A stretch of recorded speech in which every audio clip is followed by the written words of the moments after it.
પ્રાચી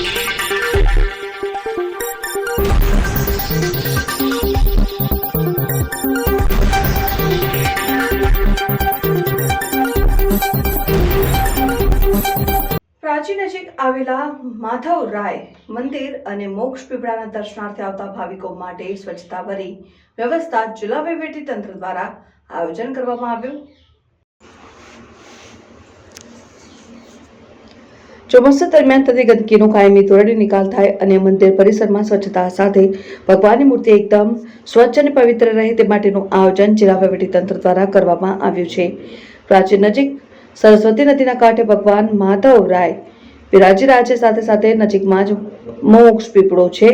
અહીં લાખોની સંખ્યામાં ભાવિકો વર્ષ દરમિયાન આવતા હોય છે। આવા સ્થળે ગંદકી પર નિયંત્રણ આવે તેમજ મોક્ષ પીપળાના દર્શને આવતા ભાવિકો સ્વચ્છતાની સાથે ભગવાનના દર્શન કરી શકે તેવી વ્યવસ્થા જિલ્લા વહીવટી તંત્ર દ્વારા કરવામાં આવી છે। ચોમાસા દરમિયાન અતિભારે વરસાદને કારણે માધવરાય મંદિર જળમગ્ન બને છે અને ભગવાનની પ્રતિમા પર ગંદકી અને કાદવ કીચડ જોવા મળે છે। તેને ધ્યાને રાખીને નવી વ્યવસ્થાઓ ઊભી થઈ છે। વરસાદના પાણી ઓસર્યા બાદ ભગવાન માધવરાયની પ્રતિમા સ્વચ્છ રહે અને દર્શને આવતા ભાવિક ભક્તોને સ્વચ્છતાનો અહેસાસ થાય તે માટે તંત્ર દ્વારા વિકાસના કામોને અંતિમ આપવામાં આવી રહ્યો છે। રિપોર્ટર દીપક જોશી, શિનોર સમાચાર ન્યૂઝ, ગીર સોમનાથ।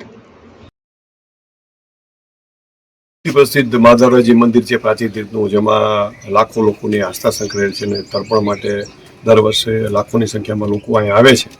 તો એમાં આપ જોવો છો કે આ જે સરસ્વતી નદી છે એના બિલકુલ અંદર જ આ મંદિર આવેલું છે અને દર વર્ષે જ્યારે પાણી કે પહેલો વરસાદ આવે ત્યારે ધોવાણના કારણે જે કાંઈ માટી કે કીચડ છે એ આવી જાય છે અને ભગવાન માધવરાયજીની જે મૂર્તિ છે એ કાદવમાં ઢંકાઈ જવાના પ્રશ્નો થતા હોય છે।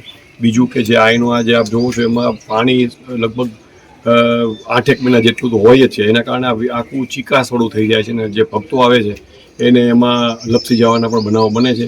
જેને લીધે અમે આ જગ્યાનું જે આ કામ છે એ અમે 132 મીટરનું લાઇનિંગ કીધું છે। જોવો છો કે આપ અહીંથી શરૂ થશે તો આ બાજુ 50 મીટર, આ બાજુ 31 મીટર, એમ 132 મીટરમાં લાઇનિંગ વર્ક કરાવશું, જેથી ચોમાસામાં છે એ જે કીચડને છે આવી જાય છે એ પ્રશ્ન ન થાય।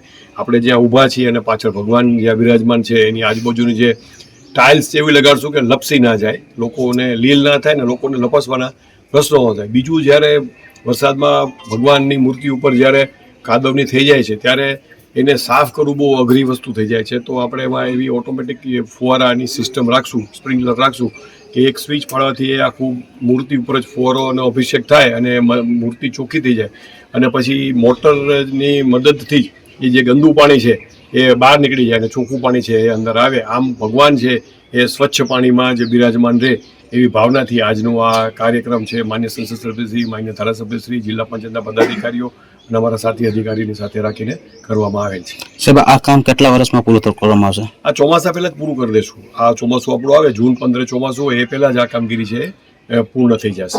સાહેબ, ખાસ કરીને તમે આજ મોક્ષ પીપળાને કામગીરીની વાત કરી છે, તેમાં શું નવીન થશે? મોક્ષ પીપળામાં આપણે જ્યારે આવે છે ત્યારે એના જે ભૂદેવો છે જે ત્યાં પૂજા વિધિ કરાવે છે તર્પણની, તો એમને અમે વિશ્વાસમાં લઈ અમારા અત્યારે મંદિરના જે વહીવટદાર છે, અમારા મામલતદાર શ્રી સુત્રાપાડા છે, એને મેં સૂચના આપી છે કે સ્થાનિક જે ભૂદેવો જે ત્યાં પૂજા કરાવે છે તેમની સાથે મિટિંગ કરીને એમને જે અગવડ પડે છે અને ભક્તોને જે અગવડ પડે છે પૂછી અને એક પ્રોજેક્ટ રિપોર્ટ તૈયાર કરી અને અમને આપે, પછી અમે એક સરકારી એજન્સી નક્કી કરશું કે કેવો વિભાગ આ કામ કરશે, એની ડિઝાઇનિંગ કરી અને ખૂબ સારી રીતે આ કામ થાય અને લોકો જે આવે છે એને એક સારી છાપ આપણા તીર્થની જાય એવું આયોજન કરશું। સાહેબ, ખાસ કરીને આ રોડનું એક કામ થયું હતું, રોડ પૂરો થયો, કદી ખુલ્લો મૂકવામાં આવશે? રોડ એટલે અત્યારે ખુલ્લો જ મૂકી દીધો છે, લોકો આવજા કરે છે, આ ભક્તો માટેનું એક સિમ્બોલિક હોય ખુલ્લો મૂકવો, પણ રોડ પૂરો થઈ ગયો અને આજ જ્યારે હજારોની સંખ્યામાં લોકો આવતા હોય ત્યારે એ રોડ અને એને ફૂટપાથનું કામ જોવો છો એ ખૂબ સારું કામ થયું છે અને એનાથી ઘણી હળવી સમસ્યા થઈ છે। તો એવા જ આ બધા કામો પર થશે ત્યારે આ તીર્થની જે કાયમી જૂની સમસ્યાઓ છે એમાંથી 100% લોકોને રાહત મળશે।